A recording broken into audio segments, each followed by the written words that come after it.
Okay ஐயா வணக்கம். தமிழ்நாடு முதலமைச்சர்கிட்ட பேசுகிறேன். நான் உங்களை தலைமைச் செயலகத்தை பார்க்கறதுக்கு நல்லா சூம் பண்ணி எடுத்துக்க பாருங்க. உங்களை பார்க்கறது உங்கள் தலைமைச் செயலகத்தை மனுவை வாங்கி உள்ளே வரேன். ஆனால் அமைச்சர் சாமிநாதனோட போய் லெட்டர் வாங்கணும்னு சொல்கிறாங்க. லெட்டர் வாங்கியிருக்கேன். இங்கே பாருங்க, நல்லா பாருங்க. சாமிநாதன் கொடுத்த லெட்ரு நல்லா சூம் பண்ணி எடுத்துக்கப்பா. சாமிநாதன் கொடுத்த லெட்ரு. இது லெட்ரு இருந்தாலும் கூட சாமிநாதன் என்ன கேட்குறாருன்னா 50,000 ரூபாய் பணம் கேட்குறாரு. சாமிநாதன் ஆஃபீஸில் 50,000 பணம் கேட்குறாரு. 50,000 பணம் கொடுத்து கூட அன்னைக்கு சாமிநாதனை பார்க்க முடியாது. ஆனா இன்னைக்கு வீடு வீடா தேர்ந்து போய் ஐயா சாமிநாதன் போய் மக்களை சந்திக்கிறாரு. ஆனா நான் போய் பாக்குறதுக்கு 50,000 பணம் கேட்டா, பணம் கொடுத்தா தான் நான் உள்ள விடுவேன் சாமிநாதனை பார்க்க அப்படின்னு. உங்களுக்கு நான் அவர் கேட்கிறாரு, எத்தனை கோடி செலவு பண்ணி நான் இந்த அமைச்சர் பதவி வாங்கியிருக்கேன் தெரியுமா? எப்படி நான் உங்களுக்கு சாதாரண முதலமைச்சர் பாக்குறதுக்கு லெட்டர் கொடுக்க முடியும்?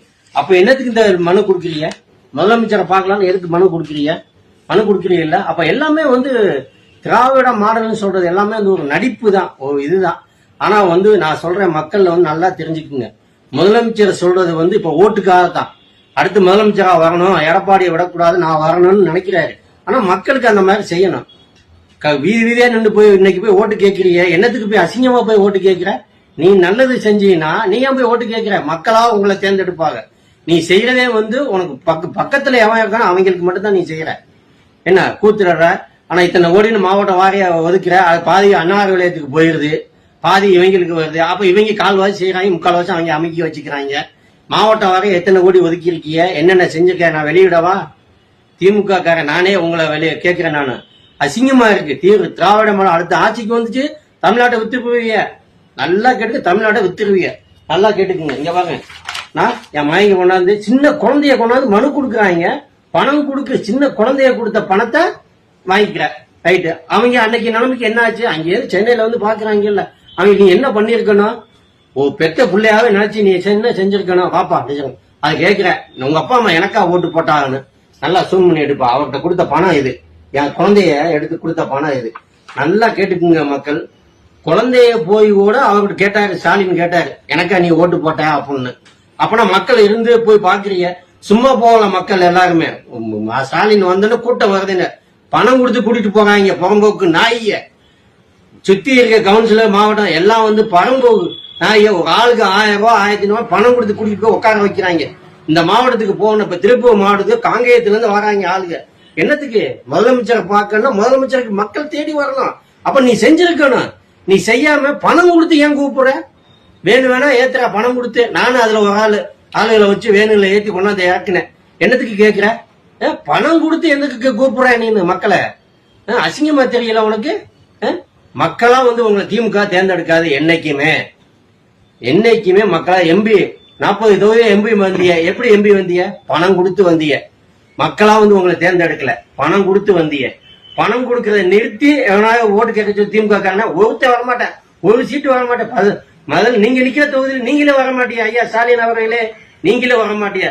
குளத்துற தொகுதியில நான் 3 நாள் இருந்தேன். உங்க இதுல காரி துப்புனாங்க, பணம் இவ்வளவு கொடுத்தாங்கன்னு. பணம் கொடுத்து நீங்களே வந்தீங்க. எவனா பணம் கொடுக்காம வாங்கடா பாப்பான். அரசியல் செய்யுங்க, அப்பதான் நாடு உறுப்பணும். திராவிட மாடல்னு சொல்றதும் நீங்க அப்பதான் கேட்பீங்க. பணம் கொடுக்காம எவனா ஒரு திமுக காரன் வந்தோம்னு சொல்லு, ஒரு எம்எல்ஏ வந்தோம்னு சொல்லு. ஓட்டுக்கு 3000 கொடுக்குற, 4000 கொடுக்க. கவுன்சில் எலெக்ஷன் 4000 கொடுத்த, எம்எல்ஏ எலெக்ஷன் 5000 ரூபாய் கொடுக்குற. இந்த இப்ப 5000 ரூபாய் கொடுக்க போற. என்னத்துக்கு? எவன் அப்ப உங்களுக்கு காசு? பாவம் குப்பையிடுற மக்களுக்கு கொடுக்க, சம்பளம் கொடுக்க பணம் இல்லைன்னு சொல்ற. வக்கு இல்ல. நீ ஓட்டுக்கு பணம் கொடுத்து ஓட்டுக்கு வாங்குற. மக்கள் வேலை செய்யற, கூலி வேலை செய்யற மக்களுக்கு கொடுக்க பணம் இல்ல தமிழ்நாட்டுல. அப்ப அவங்க ஓட்டுக்கு பணம் கொடுக்க மாட்டேன், எப்படி காசு வந்துச்சு சொல்லு பாப்போம். இத மக்கள் பாக்குறத நீங்க மட்டும் பாக்குறதோட நிறுத்தக்கூடாது. எல்லாம் ஷேர் செய்யணும், ஃபார்வர்ட் பண்ணுங்க. எல்லாத்துக்கும் மக்களே தெரியணும். திமுக காரனே இப்படி பேசுறான்னு உலகத்துக்கே தெரியணும். இவங்க திமுக காரன் காசு கொடுத்தாலும் மட்டும்தான் ஓட்டுக்கு வர முடியும். நல்லா தெரிஞ்சுக்குங்க. அப்ப அண்ணன் விஜய் வராரு, அண்ணன் அண்ணாமலை வராரு. இவங்களுக்கு நல்லா சொல்றேன், நல்லா கேட்டுக்குங்க. பணம் கொடுத்தா மட்டும்தான் தமிழ்நாட்டு மக்கள்கிட்ட நீங்க ஓட்டு வாங்க முடியும், நீங்க முதலமைச்சரா வாங்க முடியும். மனச்சாட்சியை பத்தி தமிழ்நாட்டு மக்கள்கிட்ட பேசாதீங்க, என்னைக்கும் பேசாதீங்க. மக்களுக்கு பணம் இன்னைக்கு ஓட்டுக்கு 5000 ரூபாய் கொடுத்தா நீ வரலாம். திமுக காரன் இன்னைக்கு 5000 ரூபாய் கொடுக்க போறேன். நீங்க கொடுப்பீங்களா? காசு பணம் கொடுப்பீங்களா? ஓட்டுக்கு பணம் கொடுப்பீங்களா? கொடுத்தாத்தான் நீங்க வரலாம், இல்லாட்டி வர முடியாது. மனச்சாட்சியை பத்தி கூட்டத்தை பார்த்து நீங்க மிரளாதீங்க. அண்ணாமலைக்கு தான் அண்ணாமலைக்கு எவ்வளவு கூட்டம் வந்துச்சு தெரியுமா? பல்லடத்துல மாநாடு போட்டாரு. என்னாச்சு?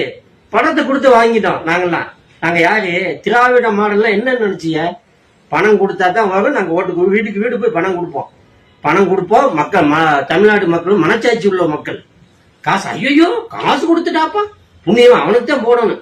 அவன் 5 வருஷம் என்ன அயோக்கியத்தை நம்ம செஞ்சாலும் சரி, அன்னைக்கு பணம் கொடுத்தா தமிழ்நாட்டு மக்கள் மனச்சாட்சி உள்ள மக்கள். பாத்துக்குங்க, நல்லா இது பண்ணிக்குங்க. முடிஞ்சுப்பா, எடுத்துக்கப்பா.